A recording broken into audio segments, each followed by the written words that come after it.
Bismillahirrahmanirrahim. Dear friends, Assalamu alaikum. I am Wali Hakmal and you are watching Hakmal Academy. Today, in this series of Theodore and Martin, we are going to talk about the phrase and the clause. We will study what is phrase and what is clause and what is the difference between these two terms. जिस तरह हमने previous lecture में sentence के बारे में पढ़ा कि what is sentence, और हमने ये भी पढ़ा कि सेंटेंस जो है वो अ group of words which has subject and predicate, उसमें एक सब्जेक्ट हो और प्रेडिकेट हो. फ्रेज हमारे पास क्या है? फ्रेज, क्लास और सेंटेंस ये मेनली कंफ्यूजिंग टर्म्स होते हैं जो खास करके न्यू लर्नर्स को कंफ्यूज करते हैं. तो उनके दरमियान जो पहला फ़र्क होता है कि सेंटेंस का जो सेंस होता है वो ऑलवेज कंप्लीट होता है, क्लास का जो सेंस होता है वो इनकम्प्लीट होता है, but it needs another part of the sentence to complete its sense. और फ्रेज जो है it always gives incomplete sense, इसका सेंस हमेशा इनकम्प्लीट होता है और अपने सेंस को कंप्लीट करने के लिए उसको सेंटेंस की ज़रूरत है. वो अब सेंटेंस के पार्ट बनेगा तब उसके सेंस जो है वो कंप्लीट होगा. दूसरा फर्क, सब्जेक्ट सेंटेंस का सबसे अहम पार्ट है. सेंटेंस अपना सब्जेक्ट रखता है, यानी उसमें सब्जेक्ट होता है. हम किसी शख्स किसी चीज़ की बात करते हैं कि फला बंदे ने या फला चीज़ ने या फला जगह को ये हुआ, तो इसी तरीके से क्लास भी सेंटेंस की तरह है, लेकिन क्लास और सेंटेंस में जो मेन फ़र्क है वो मेन फ़र्क सेंस का है. क्लास का जो सेंस है वो इनकम्प्लीट होता है, but on the other hand sentence का जो सेंस होता है वो ऑलवेज कंप्लीट होता है. फ्रेज हमारे पास क्या होता है? Phrase a group of words होता है. It make sense but not complete. ये सेंस तो रखता है लेकिन कंप्लीट सेंस नहीं. इस अपने सेंस को कंप्लीट करने के लिए उसको पार्ट ऑफ द सेंटेंस बनना पड़ेगा. फॉर एग्जांपल, अगर हम किसी को कहें कि in a corner, in a corner, in a corner, in a corner, जब तक हम सुबह से शाम तक ये नारे लगाते रहेंगे तब तक उस बंदे को कुछ भी समझ नहीं आएगा कि what is in the corner, कि कोने में क्या है, जब तक हम उसको एक्सप्लेन नहीं करेंगे.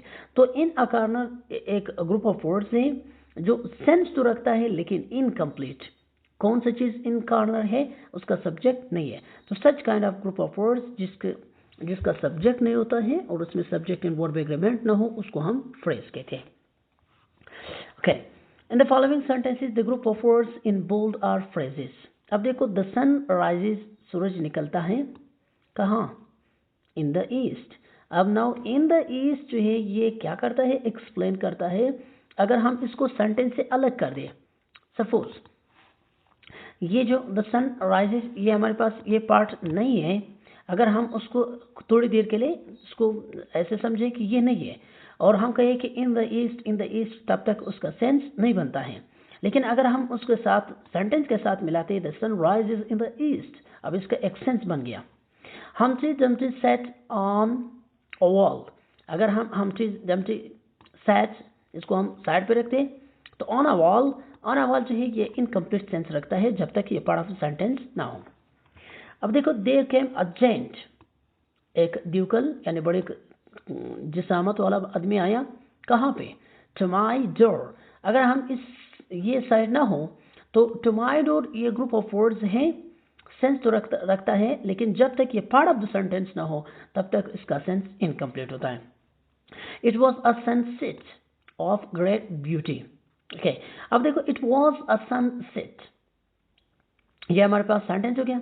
अगर हम कहें ऑफ ग्रेट ब्यूटी, अगर ये इट वॉज अ सनसेट वाला पार्ट इसके साथ ना हो तो ऑफ ग्रेट ब्यूटी, बहुत बड़ी खूबसूरती का, तो जब तक ये पार्ट ऑफ द सेंटेंस ना हो तब तक इसका सेंस इनकम्प्लीट होता है. तो such kind of group of words जो सेंस रखता हो but incomplete and makes a part of sentence और जुमले का एक पार्ट बनाता है, उसको हम फ्रेज कहते हैं. The top, okay, of the mountains were covered with snow. The top were covered with snow. अगर of the mountain it just gives extra information about the top. Okay, so of the mountain एक group of words हैं जो part of the sentence बन करके अपने sense को complete करता है. तो such kind of group of words which has sense but incomplete and without subject, it is called phrase. examine the group of words in bold in the following sentences. He has a chain of gold. उसके पास एक सोने का एक chain है. And he has a chain. उसके पास एक chain है. किस तरह चेन है? Which is made of gold. अगर हम फर्स्ट सेंटेंस और सेकेंड सेंटेंस को आपस में कंपैरिजन कर दें, ऑफ गोल्ड ये हमारे पास बन जाता है फ्रेज, क्योंकि part of the sentence construct करता है. एंड सेकेंड सेंटेंस को आप देख लें कि which is made of gold.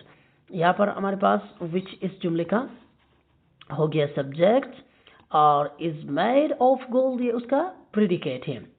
So first group में जो था यहाँ पर ऑफ गोल्ड ये हमारे पास क्या था? ये group of words without subject. So a group of words without subject ये हमारे पास बन जाता है फ्रेज. और सेकेंड में देखें, okay, he has a chain which is made of gold, which subject हो गया, इज मेड ऑफ गोल्ड ये उसका प्रेडिकेट हो गया. सो यहाँ पर जो फर्स्ट ग्रुप है इसको हम फ्रेज के नाम से जानते हैं, जबकि सेकेंड ग्रुप ऑफ वर्ड जो है वो फ्रेज की तरह नहीं है. ओके, ये अपना सब्जेक्ट रखता है और अपना प्रेडिकेट रखता है.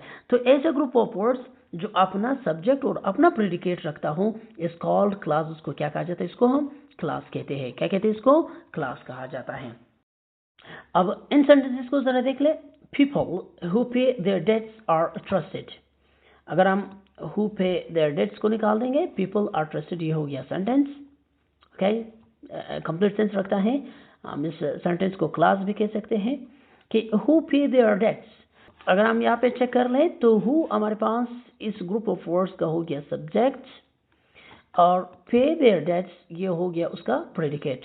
सो सब्जेक्ट प्लस प्रेडिकेट ये हमारे पास बना लेता है क्लास. ओके, सेकेंड सेंटेंस पे वी कैन नॉट स्टार्ट, हम शुरू नहीं कर सकते व्हाइल इट इज रनिंग. जब बारिश हो रही है तो हम शुरू नहीं कर सकते हैं. अब देखो, वी कैन नॉट स्टार्ट हम शुरू नहीं कर सकते while. Okay, while it is running, it's subject हो गया व्हाइल एंड इज रेनिंग इसका हो गया प्रेडिकेट. अब देखो यहाँ पर जो है सब्जेक्ट भी है और इसमें प्रेडिकेट भी है. ये फ्रेज की तरह नहीं है. Okay, phrase group of words without subject होता है. इसके बरअक्स हमारे पास जो क्लास है, क्लास में अपना सब्जेक्ट और उसका अपना प्रेडिकेट होता है. तो a group of words which has subject and predicate is called class और group of words without subject is called phrase. I think that you have made a mistake. यहाँ पर अगर हम देखें, आई थिंक दैट मेरे ख्याल में दैट हो गया. आई थिंक दैट मैं सोचता हूँ. आप क्या सोचते हो? You have made a mistake. यहाँ पर पूरा क्लास जो है इस सेंटेंस का जो है आई थिंक दैट मैं सोचता हूँ ये उसका हो गया ऑब्जेक्ट.